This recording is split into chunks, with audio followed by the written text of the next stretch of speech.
Hey, girl, you want to step up? Hey. This is Nyla. Nyla is about 8 years old.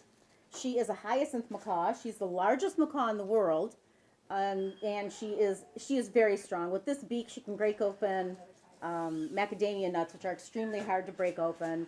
But she's very friendly. Yeah, see, yeah. Tootsie is a yellow-naped Amazon. He is 25 years old. He has been in 5 houses. We are set to be his forever home. They love people. They love to interact. And the one particular thing about Amazons is they love to sing opera. This is Rika. She is a Timna African Gray. She's about 15 years old. They are the best talkers of the bird world. They're incredible. You can actually hold a conversation if you give them the right tools to use to say the words. They will hold a conversation with you. Rika tells everybody that when it's time to go to bed. So Rika go night-night is her, that's the cue that you're all in my living room and it's time to leave. Right. And she does have the uncanny ability to let out a maniacal laugh when you're watching a horror movie. You'd be sitting here and it's really quiet and you're real tense and everything, and then all of a sudden you'll hear this and that would be her. And then Rika likes to call the dogs back in. She does, and she lets them out. She tells me when they have to go potty. What does she say? She'll whistle to bring them in, or she'll go, DJ, outside! She can actually read my emotions. Grays, all birds can really get in tune with how you feel. And 2 of the things that she brings up a lot is if I come out in the morning and I'm just kind of flustered over what's going on, she'll kind of look at me and she'll go, Mom, she goes, you okay? Are you okay? And she means it. I mean, I haven't said anything to her. I haven't even said a word as I walk through the hallway. And of course, they talk the most when they're comfortable, not a place full of people and cameras and whatnot. But Doreen does a fair number of events, like schools and that sort of thing, where they want animals to come in, and they're well enough behaved, the ones that she takes, that the kids can pet them and do the kind of stuff you're doing here. Say hi. Hi. Okay. There you go. Are you excited? It's kind of fun, though, because if you're in with a bunch of kids who are high energy but not naughty, the birds pick up on that, especially the cockatoos.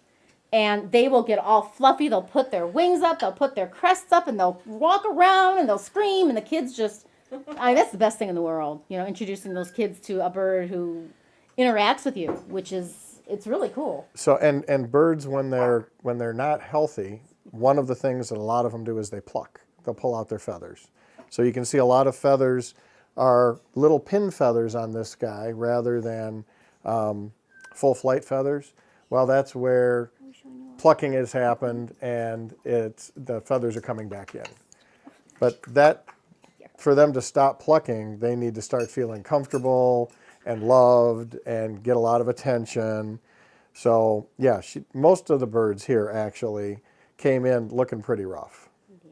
And of course, she raises them for the store from basically hatchlings. So they start very young with her, and usually she thinks they're gorgeous. I think they look like miniature dinosaurs because they have no feathers yet.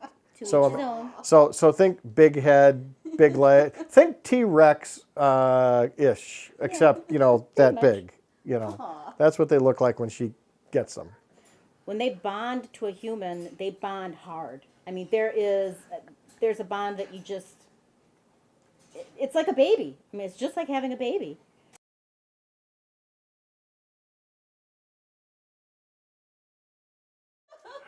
Manny's like, what? I don't know. I do this all the time. He just looks for the highest point around. Just look, there you go. Yeah, it's okay. He'll be very gentle. Hi. Are you a good boy? Hi. You see my big nose and you know I really do think birds think that our noses are our beaks. Yes. Because they will interact that way. They'll come up to you and they'll hit your nose. And Baby pig needed a home. but she is a little over here. He likes the piggy. He goes right. But they didn't hold her enough and stuff when she was little, so it's yeah. Well, actually, he was named after the Bruno from Dancing with the Stars. You'll get there, won't you? See, we'll get there. Broke my heart.